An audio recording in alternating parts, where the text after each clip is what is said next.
আসসালামু আলাইকুম, কেমন আছেন সবাই? আবার আপনাদের চলে আসলাম খুবই মজার একটি রেসিপি নিয়ে। আজকে আমি আপনাদেরকে খুব সহজভাবে টমেটো সস বানিয়ে দেখাবো। তো তার জন্য আমরা এখানে প্রায় 2 কেজি মতন টমেটো নিয়েছি। আর টমেটোগুলো কিন্তু অবশ্যই পাকা হতে হবে। তো টমেটোগুলো খুব ভালো করে পরিষ্কার করে ধুয়ে নিয়েছি। ধুয়ে আমি একটু কিউব করে কেটে নিয়েছি। তো আপনারা আপনাদের শেপ মতন কেটে নেবেন। তো কেটে নিয়ে আমি একটা পাত্রতে দিয়ে দিলাম।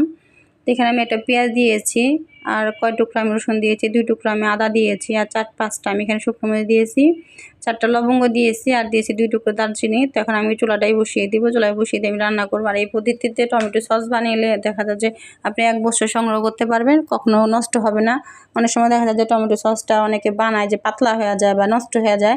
আপনি কিন্তু চাইলেই, বা আমি যেভাবে বানাবো এভাবে চাইলে কিন্তু বানাই আপনি নর্মাল ফ্রিজে প্রায় 6 মাস রাখতে পারবেন। টমেটো সস কিচ্ছু হবে না। তো ঢাকনাটা উঠে আমি কিছু একটু নাড়া দিয়ে দিচ্ছি।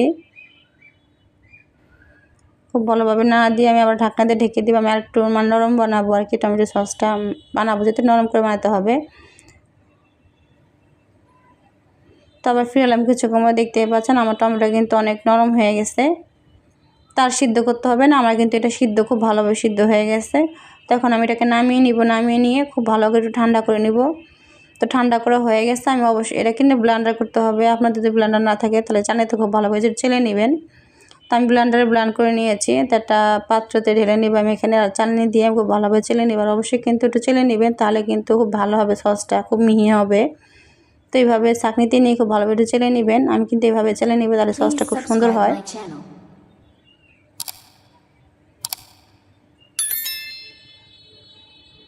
তো এইভাবে একটু সময় নিয়ে আস্তে আস্তে করবেন, দেখবেন টমেটো সসটা খুব সুন্দর হবে। তো আমার খুব ভালোভাবে কিন্তু চেলে নেওয়া হয়ে গেছে।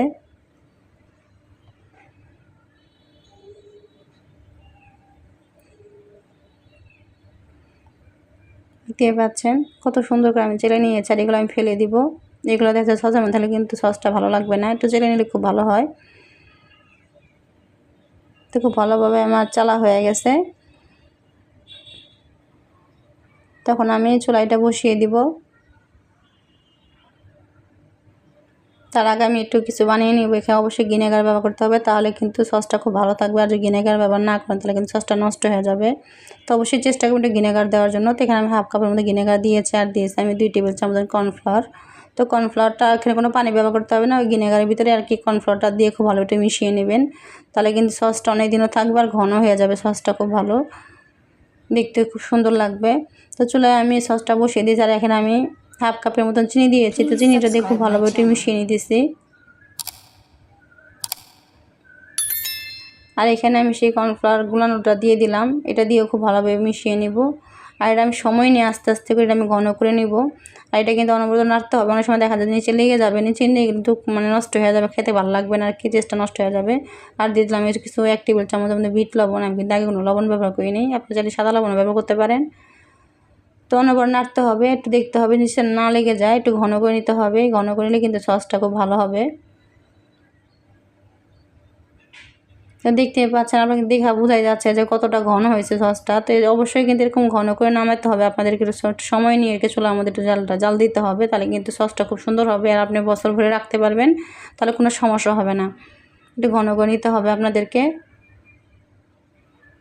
তো এটা বাটির ভিতরে আমি নামিয়ে নিচ্ছি। দেখেন কতটা সুন্দর হচ্ছে। আর আমি একটু আপনাকে দেখাচ্ছি যে সসটা কতটা ঘন হয়েছে। আমি একটা পিরিচের মধ্যে একটু ঢেলে দেখাচ্ছি। দেখেন কতটা সুন্দর পারফেক্ট হয়েছে।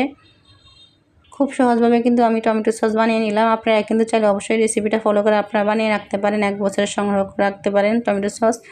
বাজার থেকে টমেটো সস কিনে খেতে হবে না। আর